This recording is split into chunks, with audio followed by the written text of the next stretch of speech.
오늘 저는 여러분과 함께 신학 강좌 신론 28번째 시간을 시작하도록 그렇게 하겠습니다. 오늘 요절이 되는 말씀 창세기 4장 3절에서 7절까지 함께 보시도록 그렇게 하겠습니다.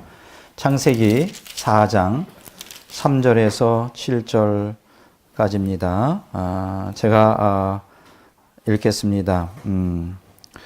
세월이 지난 후에 가인은 땅의 소산으로 제물을 삼아 하나님 여호와께 드렸고 아벨은 자기도 양의 첫 새끼와 그 기름으로 드렸더니 여호와께서 아벨과 그의 제물은 받으셨으나 가인과 그의 제물은 받지 아니하신지라. 가인이 몹시 분하여 안색이 변하니 여호와께서 가인에게 이르시되 내가 분하여 함은 어찌 됨이뇨 안색이 변함은 어찌 됨이냐. 내가 선을 행하면 어찌 낫을 들지 못하겠느냐. 선을 행하지 아니하면 죄가 문에 엎드려 있느니라. 죄가 너를 원하나 너는 그를 죄를 다스릴지니라. 아멘.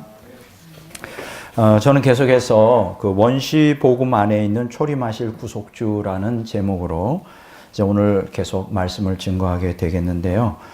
세 번째 시간이 되겠습니다. 우리는 기억하셔야 될 게 이제 복음하면 대부분 많은 기독교인들은 신약의 그리스도에 의해서 증거된 복음만을 생각이 쉬우나 사실은 구약만이 아니라 창세기 1장부터 모두가 다 인간이 타락한 이후 우리가 원시 복음이 어디 있죠? 창세기 3장 15절에 나옵니다. 그러니까 창세기 3장 15절에 복음이 그때 처음으로 인간이 타락한 이후에 증거가 된 것입니다. 그래서 우리는 복음하면 예수님이 초림하신 이후 그때를 이제 복음의 시대로 잡지만 사실은 성경적으로는 복음은 창세기 3장 15절부터 구약시대 전체가 다 복음의 은총 가운데 있었다. 이렇게 말씀을 드릴 수가 있습니다. 물론 이렇게 복음하면 우리가 기억하셔야 될 것은 예수 그리스도가 그 중심에 서 있죠. 자, 복음의 핵심이 뭐죠? 바로 타락한 인간들을 구원하기 위하여 메시아 되시는 그리스도가 이 땅에 인간으로 오셔서 모든 죄를 짊어지고 속죄의 희생이 되심으로 죄에서 구원하고 또 하나님의 자녀의 권세를 주시고 또 하나님과 생명이 연합되는 이게 다 복음의 내용이죠. 자, 그런데 우리가 여기서 또 한 가지 짚고 넘어가야 될 문제는 복음이 구체적으로 구현된 것이 이제 신약시대에 예수님이 성육신 이후로 또 십자가 속죄 희생 제사로 말미암아 되었기 때문에 많은 분들은 구약의 복음은 하나의 그림자. 그러니까 이제 복음의 주체가 바로 예수 그리스도잖아요. 그런데 그것은 신약에 와서 온전히 구현된 것처럼 다른 말로 말하면 예수 그리스도 복음의 핵심 되시고 주체가 되신 예수 그리스도는 구약 시대에는 단순히 모형이나 혹은 예언이나 어떤 상징으로만 존재한 것처럼 많은 분들이 이렇게 생각을 해요. 근데 사실은 그렇지가 않다는 것을 제가 말씀을 드렸죠. 이미 예수 그리스도는 신약의 완전한 계시를 통해 자신의 실체를 드러냈지만 예수님은 사실은 인간의 속죄 사역을 통한 구원을 창세기 3장 15절 원시복음 때부터 예수님은 사역을 주체로서 행하셨다. 이렇게 여러분들 볼 수가 있습니다. 그러니까 우리가 신약에서만 예수님을 발견할 게 아니라 구약에서도 사실은 예수 그리스도 속죄 주로서 예수 그리스도가 완전히 계시가 되어 있는 것입니다. 자, 그래서 오늘 이러한 관점을 가지고 오늘 이제 본문 말씀을 중심으로 좀 생각해 보고자 하는데요. 자, 인간이 타락한 이후에 하나님께서 인간을 구원하기 위해서 조치하신 게 뭘까요? 바로 속죄를 위해 희생 제사를 드리는 그 제도를 갖다가 세워놓으신 거예요. 그러니까 창세기 3장 15절의 원시복음 그 이후로 피 흘림을 통한 속죄 복음 이것이 신약에 주도할 뿐 아니라 구약에서도 주도적으로 나오게 됩니다. 그래서 물론 성경에는 자세한 그 내용의 기록이 없지만 타락 초기부터 하나님의 지시를 따라 아담과 하와는 속죄를 위한 희생 제사를 하나님께 드렸다는 것을 우리가 알 수가 있습니다. 그리고 이 피 흘림의 속죄 복음, 이것이 이제 아담과 하와만이 아니라 그 자손인 가인과 아벨에게도 전해졌다는 사실을 우리가 주목할 필요가 있어요.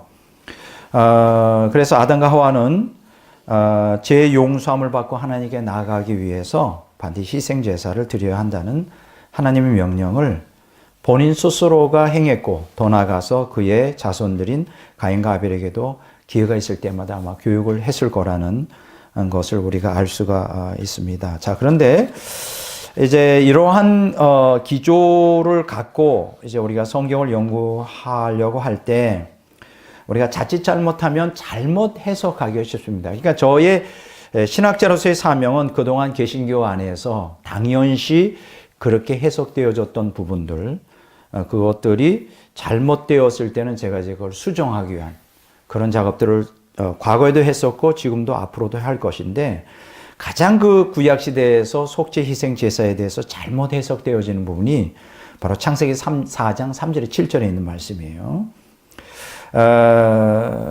이렇게 이제 해석을 하는 겁니다. 이게 이제 스코필드 레퍼런스 바이블에 나오는 전통을 따라 오늘날 대다수의 복음주의를 따르는 학자들이 창세기 4장 3절에 7절에 나오는 가인과 아벨의 제사를 이렇게 곡해하는 경우가 많습니다. 우리 여기서 우리가 기억하셔야 될 것은 아벨의 제사는 받고 가인의 제사를 왜 하나님이 거부하셨을까? 의문 나잖아요. 궁금하죠? 왜 아벨의 제사는 받고 가인의 제사는 왜 하나님이 받지 않았을까? 그래서 이제 대부분의 복음주의자들은 이걸 어떻게 해석하느냐? 하나님께서는 분명히 가인과 아벨도 아담과 하와를 통하여 피제사를 드려야 된다. 피 흘림이 없은 즉 죄 용서를 받지 못한다. 그런 것을 따라 명령했는데, 아벨은 그 명령에 순종해 피제사를 드려서 하나님이 간합했지만, 가인은 피제사를 드리지 않았기 때문에 결국은 하나님이 거절하셨다. 뭐 이렇게 이제 우리가 해석을 한단 말이에요. 저도 한때는 그렇게 생각을 했습니다. 그랬었는데 이제 우리가 성경을 깊이 연구하면서 그게 좀 문제가 있다는 것을 발견하게 되었어요. 그럼 오늘 창세기 4장 3절에 7절에서 가인과 아벨의 제사에서 우리에게 전해주시고자 하는 메시지가 뭔가? 우리가 여기에서 제가 분명히 말씀드리지만 예수님은 속죄의 피를 흘리기 위한 속죄주로서, 또 그렇게 함으로 죄에서 우리를 구원하는 구속주로서 이 땅에 오셨다는 거. 그게 이제 우리가 기독교 안에서, 특히 개신교에서는 예수님의 보혈의 효력에 대한 굉장히 강한 믿음을 갖고 있습니다. 그런데 이제 문제가 되는 게 뭐냐 하면, 그 피제사, 피의 효력, 레위기에 보면 그 양이나 염소의 피를 하나님께 바침으로 죄 용서함을 받고, 더 나아가서 그 피가 정결하게 하고, 또 신약에 와서는 죄 용서, 죄를 덮어주고 죄를 정결하게 할 뿐 아니라 죄로부터 우리를 건져내는 성화까지를 이제 피의 광범위한 효력으로 우리가 해석하지 않습니까? 이럴 때 참 우리가 조심해야 될 게 있어요. 그게 뭐냐 하면, 하나님이 피제사 제도를 통한 속죄 제사를 설정한 그 의도한 목적이 뭐냐? 우리가 대부분 오늘 개신교 신학자들이 보혈 신앙에 대하여 크게 오해하고 있는 것은 지금 보혈 신앙이 왜곡이 되어 있어요. 다른 말로 말하면 보혈이 마치 기독교인들에게 부족과 같은 역할을 하는 것처럼 대다수의 신학자들이 가르치고 있어요. 그러니까 여러분, 부족은 어떻습니까? 부족이라는 것은 윤리성이 없죠. 돈 주고 사면 되는 거예요. 예를 들어서 악한 강도라 할지라도 부족을 갖고 있으면 그 부족이 효력을 발생하잖아요. 그렇죠? 부족을 구입하여 그것을 갖고 있는 사람에게 윤리성이 요구가 안 됩니다. 이게 부족의 특성이에요. 그렇죠? 근데 예수님의 보혈이 기독교의 부족이냐? 오늘 대다수의 개신교 신학자들이 그렇게 해석을 하는데, 마치 기독교의 부족인 것처럼 보혈을 해석을 해요. 그냥 보혈만 있으면 내가 어떤 죄를 범해도 죄 용서가 되고, 보혈만 의지하면 내가 윤리성이 결여되어 있다 하더라도 천국에 들어가고, 뭐 이렇게 이제 많은 분들이 해석을 하는데, 그거는 신약에 와서 완전히 계시던 예수님의 보혈의 능력이 아니죠. 여러분, 분명히 여러분들이 우리가 성경을 보면 분명히 예수님의 보혈은 죄를 덮어주는, 또 죄를 해서 정결하게 씻어주고 우리를 거룩하게 성화시켜주는 효력이 있지만, 그 보혈 그 자체의 그것이 기독교의 부족이 아니에요. 여러분들이 그 히브리서 10장에도 보면 그런 구절이 나오는데, 그 예수님의 보혈을 그 망령되게 욕되게 하는 사람들에 대한 이야기가 히브리서 10장 29절에 나와요. 한번 제가 읽어보겠습니다. 히브리서 9장 29절에 보면, 하물며 하나님의 아들을 짓밟고 자기를 거룩하게 한 언약의 피를 부정한 것으로 여기고 은혜의 성령을 욕되게 한 자가 당연히 받을 형벌은 얼마나 더 무겁겠느냐 너희는 생각하라. 이 구절이 뭐죠? 여기서 보면 보혈 그 자체가 부족이 아니라는 거예요. 예수님의 피는 회개하는 사람들을 하나님과 연결해주는 촉매 역할을 하고 매개 역할을 하는데, 물론 또 예수님의 피가 우리 죄를 덮을 뿐 아니라 그리고 정결하게 하고 더 나아가서는 거룩에 참여하게 하는데, 그 전제가 있다는 거예요. 그 예수님의 피는 먼저 회개하는 사람. 그러니까 다른 말로 말하면 예수님 피가 기독교에서의 부적으로서 무조건 도덕성을 요구하지 않고 죄 회개를 요구하지 않는 무조건적인 기독교의 부적이 아니라, 그것은 먼저 죄인이 회개를 전제로 해야 된다는 거예요. 더 나아가서 그 보혈이 효력을 발생하려면 회개뿐만 아니라 말씀 순종이라고 하는 이러한 것이 뒤따라야 된다는 건데, 오늘 대다수의 개신교 신학자들은 그 회개나 또 말씀 순종에 대한 것은 결여한 채 그냥 보혈에 대한 신앙만을 강조하다 보니까 이제 피를 욕되게 하는, 지금 히브리서 10장 28, 9절에 있는 말씀대로 욕되게 하는 일, 이것은 꼭 신약에서만이 아니라 여러분들이 이제 우리가 이사야서 구약 성경에도 그것이 누누하게 이제 강조되고 있어요.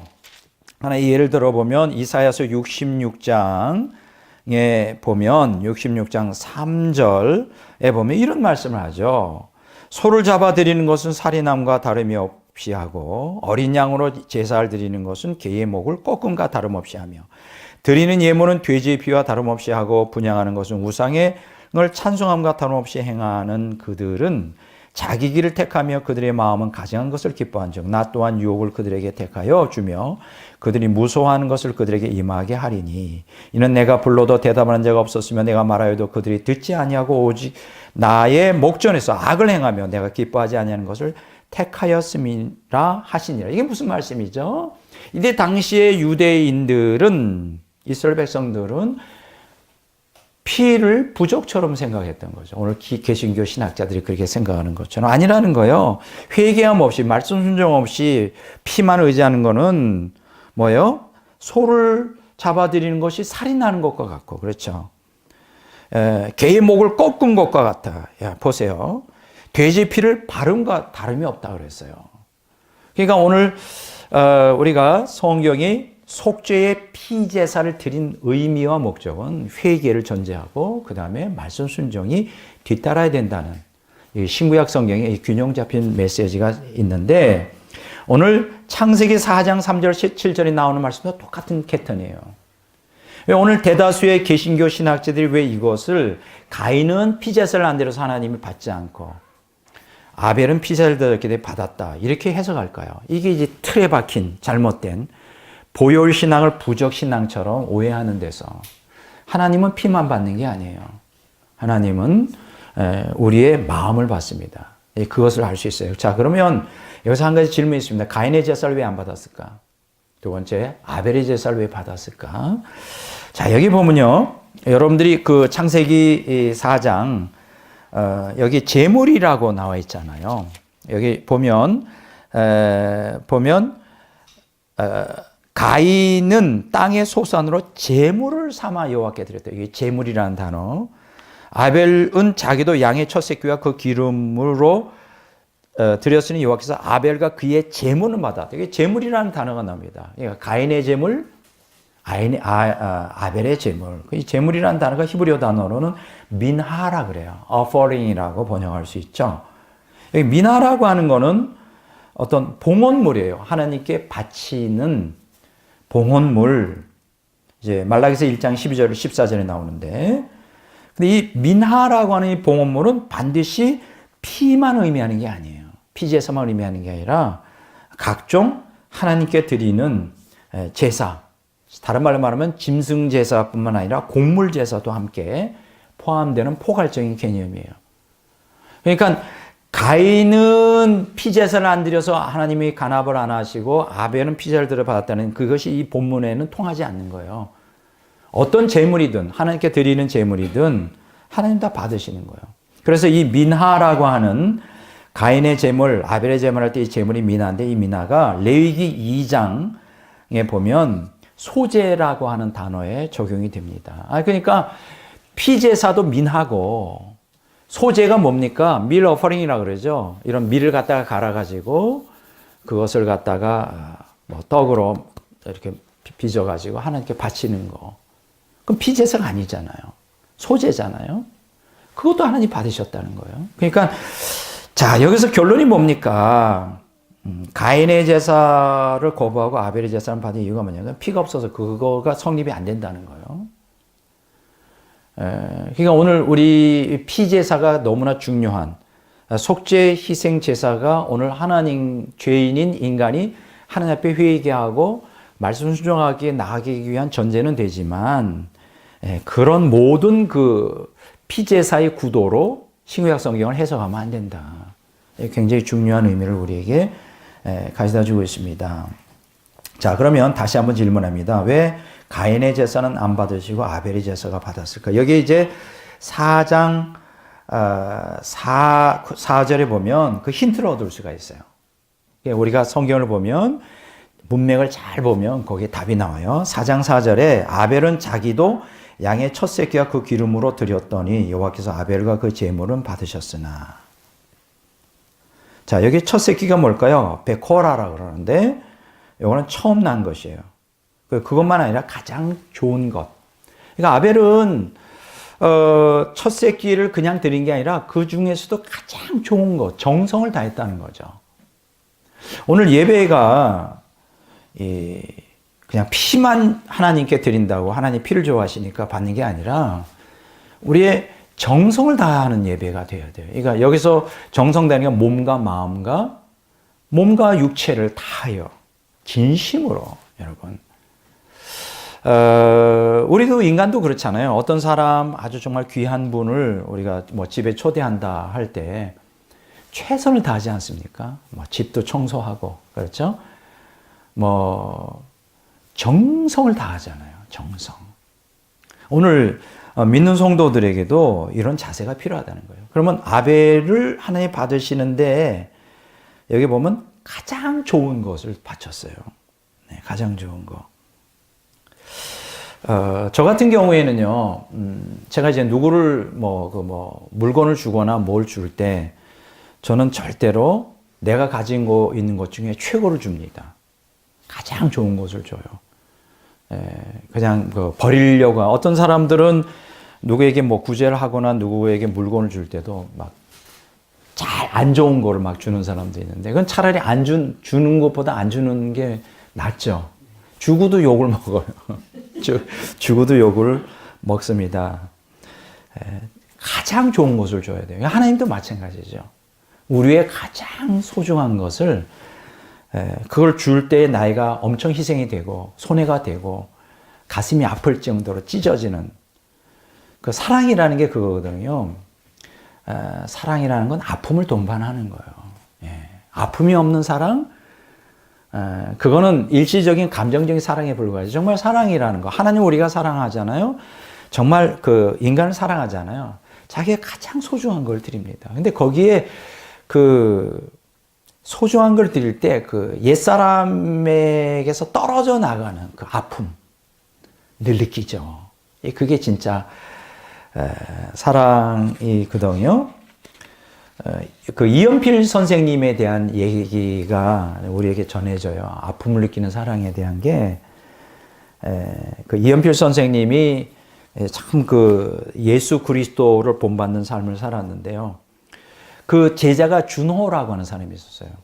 근데 제가 한번 그분을 한번 만난 적이 있습니다. 그때 연세가 굉장히 많았고 지금 아마 돌아가셨을 거예요. 근데 이연필 선생님의 그 책에 보면 그 이야기가 나와요. 이제 준호 제자하고 그 이연필 선생님이 한 겨울날 같이 지내고 있는데, 그때는 뭐 석유 난로도 없었고 연탄도 없고 그냥 이불 하나 한 채, 솜이불 한 채 가지고 추운 겨울날 그거로 이제 지내되는데 눈이 펄펄 얼고 있었죠. 그래서 이연필 선생님이 이제 준호한테 물어보는 겁니다. 저기 이 동네에 가난한 사람이 있지 않냐. 그때 이제 이 준호가 그런 얘기를 하는 거죠. 사실 내가 오늘 밖에 나갔다 오는 길에 그 다리 밑에 이불도 없이 벌벌 병들어 죽어가는 거지를 봤습니다. 이렇게 막 정말 안 됐어요. 그러니까 한참 눈을 오는 바깥을 바라보던 이혜편 선생님이 갑자기 준호한테 그러는 거예요. 너가 당장 지금 우리가 바다에 깔고 덮고 자는 이 이불 그 거지한테 주고 와라. 기가 막힌 일 아니에요? 이불이 2채라면 한 채 정도 주는 건 아니에요. 그 한 채, 그거를 주고 오라. 근데 준호 선생님이 나중에 글 속에 이런 얘기 했습니다. 그때처럼 내가 이불 갖다가 방정맞게 그것 때문에 일주일 내내 이들은 그냥 이불도 없이 그냥 냉골에서 그걸 갖다 주고 스승님의 명령이니까 하고 왔는데 이 방정맞은 입 때문에 자기가 고생을 했다고. 여러분, 사랑이라는 게 그런 거예요. 하나님의 아가페 사랑도 그렇고요. 하나님이 우리에게 원하시는 사랑도 사실 그렇습니다. 여러분, 하나님을 향한 우리가 가장 소중한 것을 내가 드릴 수 있을까? 또 이웃을 사랑할 때도 마찬가지예요. 성경에서 말하는 하나님 사랑, 이웃 사랑, 아가페거든요. 근데 우리가 생각하는 사랑은 좀 전혀 다른 것 같아요. 오늘 보면 왜 가인의 제사를 받고 아벨의 제사를 받고 가인의 제사를 안 받아요? 여기 보면 일단 아벨은 가장 좋은 것을 드렸고, 여기 첫 새끼들이라고 베코로트라 그래요. 복수형으로 되어 있어요. 그러니까 한 마리만 드린 게 아니라 여러 마리를 드렸어요. 한번 생각해 보세요. 가장 좋은 것도 드리는 게 쉽지 않고 한 마리도 아니고 여러 마리를 드렸다. 가정경제에 아주 타격을 줄 수가 있죠. 그러니까 아벨은 굉장히 하나님을 사랑했던 것 같아요. 여기서 기름이라고는 헬레브라는 히브리어는 아름다운 것 혹은 가장 좋은 것을 의미해요. 여러분 어떠세요? 우리의 삶에서 하나님을 감동시킬 수 있는 방법이 있어요. 그게 뭐냐 하면 우리의 가장 좋은 것을 하나님께 드리는 겁니다. 그러면 그로 인하여 우리가 손해도 볼 수 있고 우리 환경에 어려움이 올 수도 있어요. 근데 하나님은 그걸 보셔요. 그걸 보시는 거예요. 근데 거기에 반드시 보상이 있습니다. 제 경험으로도 보면 그렇고요. 하나님은 우리의 중심을 보셔요. 여기 보세요. 여기 보면 왜 하나님께서 아벨의 제사를 받았을까? 여기 보세요. 여호와께서 아벨과 그의 제물을 받으셨다. 놀라운 구절이 있어요. 여러분, 우리가 하나님께 제물을 받을 때 제물만 바치는 게 아니에요. 먼저 우리 자신을 하나님께 드리는 겁니다. 그래서 아벨을 먼저 바쳤어요. 그 다음에 제물을 바치는 거예요. 자, 그래서 이 본문을 직역하면 여호와께서 먼저 아벨을 받으시고 두 번째로 제물을 받으셨다. 여기서 우리가 받으셨다라고 하는, 받다라고 하는 샤, 이게 무슨 뜻이냐면 유심히 응시하다, intentional gaze. gaze는 바라본다는 뜻이 응시하는데 의도를 가지고, 아벨이 하나님께 드리는 어떤 제사 행위도 그렇지만 마음, 정성, 그 모든 행동과 생각을 다 유심히 관찰하고 있었던 것이죠. 여러분 어때요? 하나님을 좀 감동시킬 수 있는 신앙을 우리가 할 수 없을까? 내가 생각할 때는요, 아벨은 하나님을 감동시키는 신앙을 갖고 있었어요. 우리도 할 수 있겠죠? 우리가 하나님을 감동시킬 수 없을까? 있어요. 여러분 오늘 내가 생각할 때는 현대 기독교인들에게 감동적인 신앙의 자세가 필요한 것 같아요. 너무 오늘 현대인들이 세속화되다 보니까 하나님을 감동시키지를 못해요. 그냥 형식주의, 그렇죠. 율법주의, 그죠. 종교 생활과 뭐 일반 윤리의 의식을 가지고 제가 이제 다음 주에 이제 그 주제를 가지고 설교하겠지만 그 종교 생활, 일반 윤리 의식으로는 감동을 줄 수가 없어요. 성경에 보면 신약 성경에 보면 예수님께서 2번 감동하시죠. 언제인지 아세요? 한 번은 백부장의 믿음을 보시고 또 한 번은 수로보니게 여인의 그 신앙 고백을 보고 감동을 먹습니다. 깜짝 놀래 예수님이요. 깜짝 놀래가지고 주변에 있는 사람들을 둘러보면서 내가 이런 믿음을 내가 본 적이 없다. 야, 쉽게 얘기하면 예수님이 감탄하면서 야, 대단한 신앙이다. 뭐 감동을 먹은 거예요. 오늘 하나님을 좀 감동시킬 수 없을까? 아벨은 하나님을 감동시켰어요. 여기 보면 아벨이 먼저 자신을 하나님께 드리고 그 다음에 제물을 드린 거예요. 그러니까 여러분 하나님이 원하는 것은 속죄 피만이 아닙니다. 제사만이 제물만이 아니에요. 거기 우리 마음과 몸이 같이 영혼이 같이 끼어 있어야 돼요. 오늘 구약과 신약의 문제가 뭡니까? 그 안에 영혼의 예배가 결여되어 있는 거죠. 하나님을 향한 진정성이 결여되어 있는 거 하나님 굉장히 싫어하죠. 우리도 싫어하죠. 그렇지 않습니까? 인간도 그렇지 않나요? 진정성이 없는 립서비스의 사랑? 우리도 싫어하잖아요. 하나님은 얼마나 더 싫어하겠어요. 우리는 속아 넘어갈 수는 있지만 하나님은 다 알고 계시단 말이에요. 그래서 오늘 그 아벨과 가인의 예배를 보면서 우리가 깨달아야 될 것은 뭐냐? 피제사만이 대수가 아니다. 여기에 진정성이 있어야 된다 이거예요. 정말 피제사를 드릴 때 그 피가 효력을 받으려면 내가 지은 죄 때문에 억장이 무너지고 나를 위하여 죽은 예수 그리스도에 대한 그 감사함이 넘쳐야 되고 그렇잖아요. 그게 그렇게 될 때에 그 보혈이 능력 있고 효력 있고 우리를 변화시키지. 그죠? 기계적으로 피만 의지한다고 그게 그 피가 부적과 같은 효력을 발생하겠느냐. 그렇지 않다. 이렇게. 자, 그럼 반대로 아벨은 어떤 제사를 드렸을까? 쉽게 얘기하면 정성이 없었어요. 마음이 없었어. 쉽게 얘기하면 종교 생활을 한 거지, 그냥. 뭐 하라 그러니까 그냥 억지로. 결국은 가인의 제사는 악하다고 평가를 받습니다. 자, 오늘 그게 필요하지 않겠는가 이렇게 생각을 합니다. 어쨌든 초창기부터 이제 아담과 하와는 피제사에 대한 것. 근데 그 피제사로만 끝나면 안 되고 거기에 진정성이 있어야 된다고 말씀드렸고요. 우리는 또 이렇게 흔히 오해하기가 쉬워요. 이 피제사에 대한 종교의식이 주로 그 출애굽기 20장 24절에서 이제 하나님 여호와께서 이제 명령하고 그 모세의 율법에는 주로 피제사에 대한 내용이 레위기에 가득 차 있잖아요. 그래서 많은 분들이 이 피제사, 속죄 제사를 통한 어떤 죄 용서함, 뭐 이러한 것들이 이스라엘 백성들이 율법을 받으면서 시작한 게 아닌가, 또 그런 의식이 아닌가 이렇게 생각하는 분들이 있는데요. 사실은 그렇지 않습니다. 율법 이전에도 구약 시대에 원시 복음이 선포된 이후, 그러니까 인간이 타락한 이후에 피제사를 하나님께 드리도록 명령이 되었고, 아담과 하와만이 아니라 우리의 믿음의 손조들, 족장들은 다 드렸어요.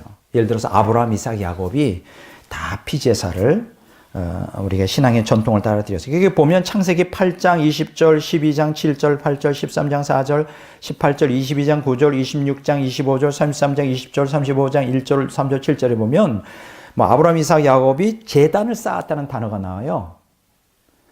제단을 쌓았다는 게 뭐예요? 돌을 쌓았다는 건데 이게 미즈베아흐라 그럽니다. 미즈베아흐 히브리어로. 이게 구약 성경에 403회가 나오는데 이 미즈베아흐는 하나님께 제물을 드리기 위해 동물을 도살하다 이런 뜻을 갖고 있어요. 그러니까 아브라함, 이삭, 야곱이 노아도 포함하여 그들이 그냥 제단만 쌓은 게 아니라 그 위에 희생 제사를 드렸다는 것, 피 제사를 드렸다는 것을 우리가 알 수가 있습니다. 그러니까 원시 복음의 전통에도 속죄의 피가 그 밑에 근간에 깔려 있었다. 이렇게 말할 수 있습니다. 이런 피 제사를 요구한 것은 하나님 피를 좋아해서가 아니라 절대 그게 아니고요. 타락한 인류에게 죄에 대한 형벌로 누군가는 반드시 죽어야만 한다는 하나님의 공의와 인간의 죄를 대신하여 동민의 피를 흘려 죽임을 당하게 하는 그 하나님의 자비. 사실은 그 보혈이 얼마나 우리에게 절박하고 중요한가. 거룩한 하나님 앞에 타락하여 죄진 인간이 하나님께 직접 종교 생활, 도덕 생활 가지고 하나님께 나가는 게 불가능하잖아요. 그렇기 때문에 우리에게는 그 하나님의 공의와 자비로서의 그 보혈이 먼저 하나님과의 관계성을 유지하는데 절박했다. 이렇게 이제 우리가 볼 수가 있습니다. 자, 그런데 절박해서 이제 결국은 이 구약 시대 내내 이제 희생 제사가 이제 하나님께 드려졌는데요. 자, 결국 신약 시대에 와서 이 구약의 희생 제사는 속죄 제물로 오실 구속주를 믿을 수 있는 어떤 그 밑거름이 되었다. 이렇게 말할 수 있습니다. 고린도전서 5장 7절에 보면 예수 그리스도를 유월절 어린 양이다. 유월절 양이라고 이렇게 묘사해 주고 있어요. 또 히브리서 9장에도 똑같은 말씀이 있습니다. 그래서 구약시대에 원시복음이 증거된 그 순간부터 속죄 제물, 제사 제도가 정립이 된 것은 이제 속죄 제물로 오실 구속주에 대한 믿음을 확고하게 하기 위한 하나의 기초로서 주어졌다. 이렇게 볼 수 있습니다. 그래서 구약시대에도 이미 초림하실 메시아, 속죄주로 쏘실 메시아에 대한 복음이 구약 성경에 가득 차 있는 거예요. 제가 다시 한번 말하지만 그럼에도 불구하고 이 속죄 제물을 드리는 목적이 뭐냐? 피 제사를 드리는 것이 그냥 피만이 아니라 거기에는 엄청난 의미가 포함되어 있다는 거예요. 거기는 우리의 어떤 헌신과 희생을 하나님께서는 기대하고 있다는 거예요. 헌신과 희생. 레위기 1장 7절에서 9절에 보면 이런 말씀이 있어요. 제사장 아론의 자손들은 제단 위에 불을 붙이고 불 위에 나무를 벌려놓고 아론의 자손 제사장들은 그 뜬각과 머리와 기름을 제단 위에 불 위에 있는 나무에 벌려놓을 것이며 그 내장과 정강이를 물로 씻을 것이요 제사장은 그 전부를 제단 위에서 불살라 번제를 드릴지니 이는 화제라 여호와께 향기로운 냄새니라. 이게 이제 하나님께 드리는 그 제물에 대한 규정이잖아요. 제단 위에 불, 이게 꺼지면 안 된다는 거예요. 꺼지면 안 되고, 여기 보면, 우리가 내장과 정강이를 물로 씻으라고 하는데, 이게 뭘 의미할까요? 하나님께 예배를 드리는 사람들이 온전히 전적 헌신의 필요성을 여기서 강조해 주고 있는 거예요. 정결하게 해야 된다는 거.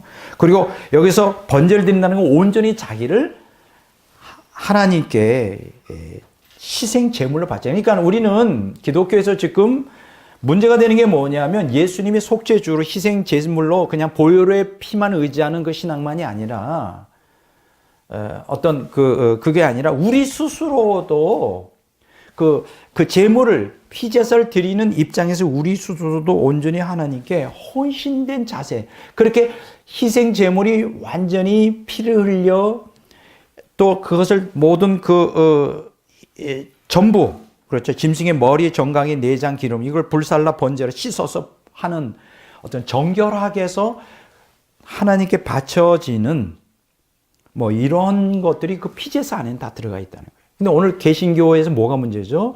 보혈신앙을 부족신앙으로 전락시키면서 그 제물, 피제물을, 피로 드리는 제물에 포함되어 있는 그 영적 의미, 그게 없는 상태예요. 우리가 회개하고 깨끗하게 온전히 제단 위에 불 위에 제물을 바치는 심정으로 우리가 자신을 하나님께 드려야 된다는 그 피제사에 대한 신앙을 따르는 고백만이 아니라 행동이 우리에게 결여되어 있다. 이것이 이제 오늘 우리에게 좀 심각한 문제다. 이렇게 말씀을 드릴 수 있습니다. 자, 어쨌든 신약 시대에 와서 초림하실 구속주 메시아에 대한 복음이 완전히 계시되었지만 구약 시대에도 계속 그 사상은 흐르고 있었다. 그렇게 여러분들이 이해하시면 되겠어요. 베드로전서 1장 10절에 12절에 보면 이런 말씀이 있어요. 사실 이 구원이 어떤 것인지는 구원에 관한 예언을 기록한 예언자들조차도 잘 알지 못하였습니다. 그들 속에 계시는 그리스도의 영께서 하시는 말씀을 이해할 수 없었던 것입니다. 그리스도의 영께서는 장차 그리스도에게 다가올 고난과 그 뒤에 올 영광에 대해서 기록하라고 말씀하셨지만 그들은 그 일이 대체 언제 누구에게서 일어날 것인지 알 수가 없었던 것입니다. 그들은 결국 이 일이 자기들의 생전에 일어나지 않고 그보다 훨씬 후대인 여러분의 시대에 일어난다는 것을 하나님의 계시로 알았습니다. 이 기쁜 소식은 하늘에서 보내심을 받은 성령의 능력에 의해서 여러분에게 분명히 전해졌습니다. 이 놀라운 소식은 하늘의 천사들까지도 알려고 애썼던 것입니다. 이게 무슨 얘기일까요? 베드로전서 1장 10절에서 12절에 보면 여기서 그리스도의 영, 그들은 누굽니까? 예언자들 속에 있었던 그리스도의 영이에요. 근데 이 그리스도의 영이 뭘까 생각할 때 성육신 이전에 예수 그리스도의 영을 얘기하는데 그건 아닌 것 같아요. 여기 보면 성령의 능력에서 성령, 바로 성령이 그들 안에 거하시면서 속죄 주로 오실 예수 그리스도의 고난, 또 속죄의 피에 대한 것을 이미 그들은 계시를 통하여 정확히 그분이 누군지 몰랐지만 알고 있었다. 이제 이렇게 말할 수가 있습니다. 자, 이제 지금 제가 이제 오늘 구약의 오늘 이 시간에 원시복음 안에 있는 초림하실 구속주, 그분의 속죄 희생 제사, 그것만을 성경에서 신약 구약 성경에서 가르치는 게 아니라 그 안에 피제사가 함축하고 있는 우리의 회개, 그게 피제사가 효력이 되려면 먼저 회개가 있어야 되고요. 그 다음에 피제사를 따른 말씀 순종이 있어야 되죠. 그러니까 이게 우리가 순서가 바뀌면 안 돼요. 회개가 먼저고 말씀 순종이 있어야 되죠. 왜냐하면 우리가 타락한 본성대로 말씀 순종이 불가능하잖아요. 내가 타락한 본성대로 말씀 순종하려면 옛사람이 준동해가지고 율법주의가 돼버려요. 그래서 회개와 함께 말씀 순종이 하는데 그 가운데 예수님의 보혈이 껴야 된다는 거. 제가 한 1, 2년 전인가 봐. 2년, 2, 3년 전인가? 이제 영권 사역을 할 때 기도하는 가운데 어떤 특이한 경험을 합니다. 이제 제가 막 이제 좀 회개도 하고 기도도 하는데 갑자기 이제 하늘 문이 열리는 것 같은 느낌이 들어요. 근데 그 열리는 게 어떤 걸 통해 열리느냐면 예수님의 보혈 있잖아요. 그 보혈이 내 심령에 뿌려지면서 그 보혈이 하늘 문을 뚫고 하나님과 교통하게 만드는 효력을 제가 뭔가 영적으로 체험을 해요. 그거는 이제 저만이 이해하고 되는데 그래서 제가 보혈의 능력이라는 게 대단하구나. 그걸 알았어요. 기도하는데 갑자기 보혈이 쫙 제 심령에 성령을 통하여 쫙 뿌려지면서 그 보혈의 능력으로 하늘문이 열리는 거예요. 쫙 열리는. 그날 얼마나 그 기도가 우리가 말하는 기도빨이라 그러죠. 기도빨이 세게 올라갔겠어요. 그래서 놀랍더라고요. 그런 경험하니까. 신비 체험이잖아요. 보혈의 능력이 대단하구나. 이렇게 전제가 있죠. 철저히 회개하고는 마음, 그리고 말씀에 순종하려고 하는 마음이 있을 때 그 보혈의 능력이 있다. 가인의 제사를 하나님 받지 않은 것은 순종하려는 마음이 없었어요. 죄 가운데 있었어요. 그래서 하나님이 지적하죠. 너가 죄 가운데 있다. 그 죄가 있으니까 선을 행하고 죄를 다스려라. 죄 가지고 있으면 안 돼요. 그 보혈의 능력이 없는 것입니다. 그것을 여기서 우리가 자 깨닫게 되고요.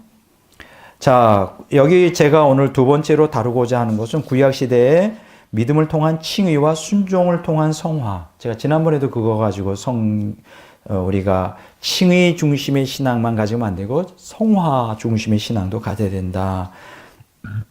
여기 보면 믿음으로 아벨은 가인보다 더 나은 제사를 드렸다고 그랬어요. 그래서 하나님은 아벨을 뭐라고 칭합니까? NIV 성경에 보면 a righteous man, 의인이라고 히브리서 11장 4절에 말해요. 그럼 여기에서 말하는 의인이라는 게 그냥 무조건 피를 수동적으로 믿는 수동적 칭의 신앙이냐. 예수의 보혈 이렇게 있기 때문에 내가 의롭다고 선언받는 그거냐. 아니라는 거죠. 아벨이 진짜 하나님께 의인이라는 게 실제적으로 의롭게 살았다는 걸 얘기해요. 예수님의 보혈이 우리에게 목적하는 게 말까요? 그냥 죄만 덮어서 나는 여전히 죄인이지만 평생 죄인으로 살지만 그 피 공로로 그냥 의롭다고 여겨서 청구하느냐? 그거 아니겠죠. 예수님 보혈은 우리 죄를 먼저 덮어주고 실제적으로 우리 죄를 제거하는 능동적 성화 신앙을 지향해야 되는 거죠. 바로 아벨이 그런 신앙을 가졌던 거예요. 뭘 의롭다고 여기는 받을 뿐 아니라 성화된 삶을 살았어요. 그러면 아벨만 그럴까요? 노아도 똑같습니다. 믿음을 통해 하나님께 의롭다 인정받았대. 히브리서 11장 7절에 보면 노아 역시 제단을 쌓아 희생자산을 하나님께 드리는 수동적 칭의 신앙만이 아니라요. 말씀에 철저히 순종하는 그렇죠? 능동적 성화 신앙을 소유하고 있었다. 창세기 6장 9절 22절 7장 5절 16절 말씀에 순종하는 게 나아요. 그래서 여러분 오늘 이러한 그 칭의 중심의 신앙과 성화 중심의 신앙, 수동적 칭의 신앙과 능동적 성화 신앙의 균형을 잡아야 돼요. 근데 오늘 불행하게도 대다수의 기독교인들은 수동적 칭의 신앙에 머물러 있고 능동적 성화 신앙을 지향하지 않아요. 그래서 깊은 하나님 체험이 없습니다. 그리고 진보가 없고 그냥 타락한 본성대로 살아가는 그 세상에서 이기지도 못하고 뭐 이런 불행이 있습니다. 아브라함은 어떨까요? 아브라함도 똑같습니다. 아벨, 노아, 아브라함. 아브라함이 뭐라고 그랬죠? 여호와를 믿으니 여호와께서 그 일을 그의 의로 여기셨다. 창세기 15장 6절, 로마서 4장 2절 3절, 갈라디아서 3장 6절 7절 보면 나오죠. 그는 하나님을 신뢰하는 능동적 칭의 신앙만 아니라 말씀에 철저히 순종하는 능동적 성화 신앙, 그러니까 수동적 칭의 신앙만 아니라 능동적 성화 신앙을 가지고 있었다 이거예요. 뭐 이런 것들은 제가 설교 시간에 여러 번 여러분들에게 설교한 것으로 알고 있습니다. 자, 이렇게 구약 성경 전반에도 보면 신약 성경에도 물론 마찬가지지만 인간 구원을 위하여 믿음을 통한 수동적 칭의 신앙과 순종을 통한 능동적 성화 신앙이 함께 가고 있었다. 자, 이렇게 이제 우리가 여기서 우리가 알게 됩니다. 자, 그래서 여기 느헤미야서 9장 7절에서 8절에 보면 이제 이런 얘기가 나와요. 하나님께서 아브라함을 선택하였는데 그래서 갈대아 우르에서 떠나게 하셨는데 여기 이런 말씀이 나와 있어요. 하나님께서는 그의 마음이 그분 앞에 신실하다는 것을 발견했다. 여기 이제 영어로 된 걸 제가 한번 읽어볼게요. You found his heart faithful before you 이렇게 나오죠. 그래서 그 아브라함과 하나님이 언약을 맺고 또 그 후손과 언약을 맺어 가나안 땅을 그들에게 주셨는데 왜냐하면 For you are just and righteous. 아브라함 너가 의롭고 공의로웠기 때문이다. 다시 한번 말씀드리지만 우리가 하나님께 인정받는 신앙은 먼저 우리가 죄인이기 때문에 수동적 칭의 신앙이 먼저 가져 예수님 피를 의지하고 종교 생활과 도덕 일반 윤리 의식으로 하나님께 나가는 게 불가능하잖아요.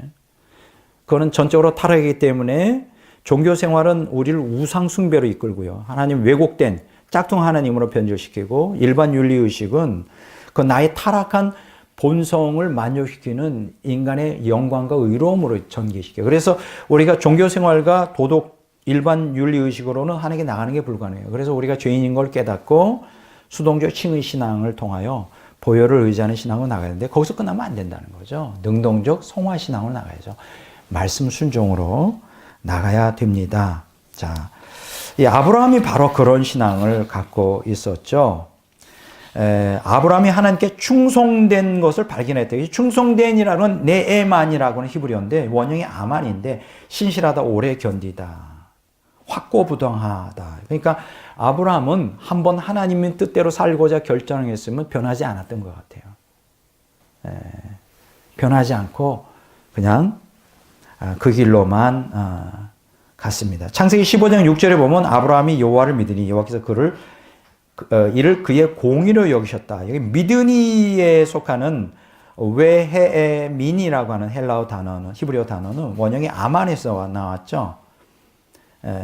이게 뭐냐면 하나님을 의지하고 약속을 신뢰하며 말씀에 철저히 순종하는 확고부동한 신앙을 얘기하는 거예요.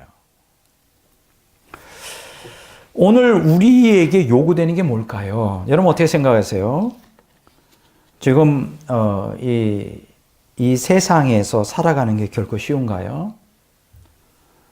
정말 미래를 예측할 수 없는 여러 가지 우리가 문제를 안고 살아가잖아요. 근데 이런 그 험한 세상에서 우리가 승리하고 성공적인 삶을 살 수 있을까? 생각할 때 우리에게 기독교인들이 꼭 필요한 덕목이 하나 있죠. 이게 뭐냐면 하나님 앞에 확고부동하게 신실하게 서 있는 거예요. 하나님 앞에 확고부동한 신앙을 가지고 신실하게 흔들림 없이 세상과 타협하지 않고 말씀을 의지하며 하나님 중심적으로 살고자 투쟁하는 거예요. 이게 오늘 현대 기독교인들에게 절실한 것이 아닌가? 여러분 어떻게 생각하세요? 아벨이 살던 시대, 노아가 살던 시대, 아브라함이 살던 시대가 지금 우리가 살고 있는 시대보다 더 안정적이고 더 좋은 세상이었을까요? 절대 그렇지 않죠. 더 안 좋은 상황이었어요. 근데 그들은 어떻게 승리하는 삶을 살 수 있었을까? 하나님과 동행하고 하나님과 깊은 교제하면서 그들은 믿음의 사람이었어요. 오늘 환경적 어려움을 우리는 많이 겪고 삽니다. 여기서 어떻게 이걸 극복하고 이것을 헤쳐나가 승리할 수 있을까? 저는 할 수 있다고 생각해요. 그게 뭘까요? 바로 아벨처럼, 노아처럼, 아브라함처럼 확고부동하게 하나님 앞에 신실한 거예요. 신실하게 하나님을 의지하고 하나님 믿는 거예요. 그러면 우리가 어떤 환경 속에서도 능히 승리할 수 있다. 이렇게 바라볼 수가 있습니다. 자, 마지막 세 번째는 아브라함과 그리스도의 초림에 대한 것입니다. 아브라함은 구약시대 사람이었지만 속죄 제물로 오신 메시아에 대한 믿음을 갖고 있어요. 구약시대 모든 사람들이 다 그런 믿음을 갖고 있었어요. 요한복음 8장 56절에 보면 너희 조상 아브라함은 나의 때 볼 것을 즐거워하다가 보고 기뻐하였느니라. 자, 이게 무슨 얘기일까요? NLT 성경에 보면 이렇게 나와 있어요. He looked forward to my coming. 나의 때라고 하는 게 뭐냐면 The time of my coming이에요. TEB 성경. 나의 초림의 때를 아브라함이 이미 알고 있었다는 거예요. 예수님이 성육신 전에 이미 아브라함은 메시아 되시는 예수님이 속죄주로서 이 땅에 오실 것을 알고 있었어요. 굉장히 대단한 것입니다. 그러니까 오늘 많은 사람들이 그래요. 구약의 성도들은 예수님이 오시기 전이니까 예수님이 누군지 전혀 몰랐을 것이다. 그건 아닙니다. 성령께서 그들에게 알려주신 거예요. 여기 보고, 나이 때 볼 것을 즐거워하다가 보고라고 하는 에이덴이라고 하는 부정과거형은 예수님이 십자가 이루실 속죄사를 믿음의 눈으로 이미 바라봤다는 거예요. 그리고 아브라함은 아들 이삭의 후손 중에서 메시아가 탄생할 것을 하나님이 그 탄생할 거라는 하나님의 약속을 믿고 기뻐했죠. 창세기 22장 17절에 18절에 보면 나와 있어요. 갈라디아서 3장 16절에 보면 나오고요. 여러분들 누가복음 30장 31장에 보면 그 변화산에 두 분이 나타나죠. 예수님이 이제 십자가에서 속죄 희생 제사로 물로 드려지기 전에 두 구약의 인물이 누군지 아세요? 첫째가 모세, 두 번째 엘리야. 예. 모세와 엘리야. 여러분, 모세, 엘리야는 뭘 의미하죠? 구약 성경 전체를 대표합니다. 우리가 보통 구약 성경 할 때 모세와 엘리야 이렇게 말합니다. 모세는 뭐요? 토라하고 엘리야는 선지서죠.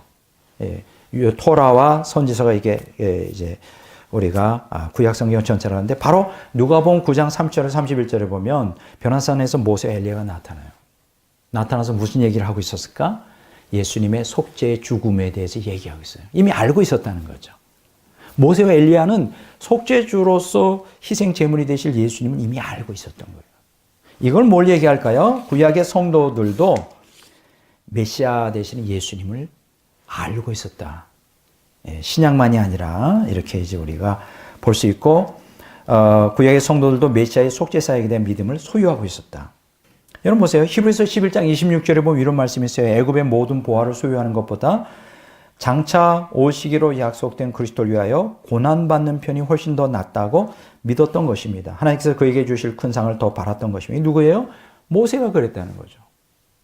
그러니까 히브리서 11장 26절에 보면 모세가 애굽의 모든 소유보다 그 장차 속죄주로 오실 그리스도와 함께 고난당하는 걸 이미 모세가 경험했다는 거예요. 그 믿음을 갖고 있었다는 것이죠. 대단한 것이죠.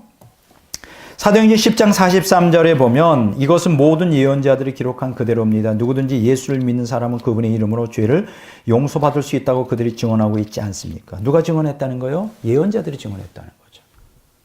자, 사도행전 26장 22절 23절에 보면 저는 예언자들이나 모세가 말하지 않은 다른 것을 가르친 적이 없습니다. 그것은 바로 메시아는 고난을 받고 죽은 자 가운데서 제일 먼저 부활하여 유대인과 이방인에게 빛을 가져오시는 분이라는 사실입니다. 현대어 성경에 나오죠. 그럼 바울이 뭐라고 얘기하죠? 메시아의 죽음과 부활 이미 선지자들이 다 얘기했다는 거예요. 바울이 그렇게 얘기를 합니다. 자, 오늘 결론입니다. 오늘 저는 원시복음 안에 있는 초림하실 구속주에 대한 세 번에 걸친 이 강의를 끝내면서 구약시대의 원시복음에도 초림하실 구속주, 속죄주로 오시는 복음이 편만하게 다 알고 있었다. 성령을 통하여 그들은 알고 있었다.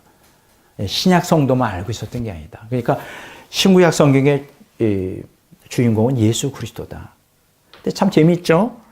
구약 성경을 텍스트로 하고 있는 유대교인들은 예수님을 받아들이질 않아요. 구약 성경에 가득 차 있는데 예수님의 속죄주로서의 메시지가 구약 성경에 가득 차 있는데 눈이 영적으로 어두워져 있는 그들은 발견하지 못하는 거예요. 참 신기하죠? 여러분, 유대교 랍비들이 도대체 어떤 사람들이에요? 랍비, 서기관들이 성경을 다 외우는 사람이에요. 그들은 우리가 초등학교 들어가면 국사를 배우잖아요. 중고등학교 때. 이 구약 성경 그들에게는 국사예요, 국사. 역사란 말이에요. 그러니까 그들은 어릴 때부터 엄마 무릎에서부터 성경을 읽고 정말 일생 동안 구약 성경을 읽고 암송하고 다 외울 정도인데 왜 예수 그리스도를 받아들이지 않는 걸까? 역설적이죠. 이게 믿음이 없이는 안 된다는 거죠. 참 이게 그냥 역사책으로서 성경을 봐가지고는 예수를 발견할 수가 없어요. 그래서 참 이게 참 신비죠. 구약 성경을 보고도 예수님이 누군지를 알지는 못한다는 게 너무나 신비스러운 일입니다. 자, 오늘 저는 이제 원시복음 안에 있는 초림하실 구속주. 결론은 뭡니까?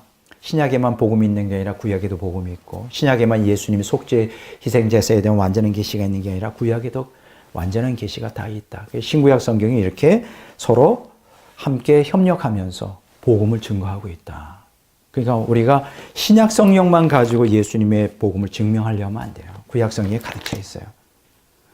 구약의 탄탄한 역사적이고 또 문자적이고 이러한 탄탄한 예수 그리스도에 대한 복음의 기초 없이 신약 성경 변증은 이거는 너무 가벼운 거예요.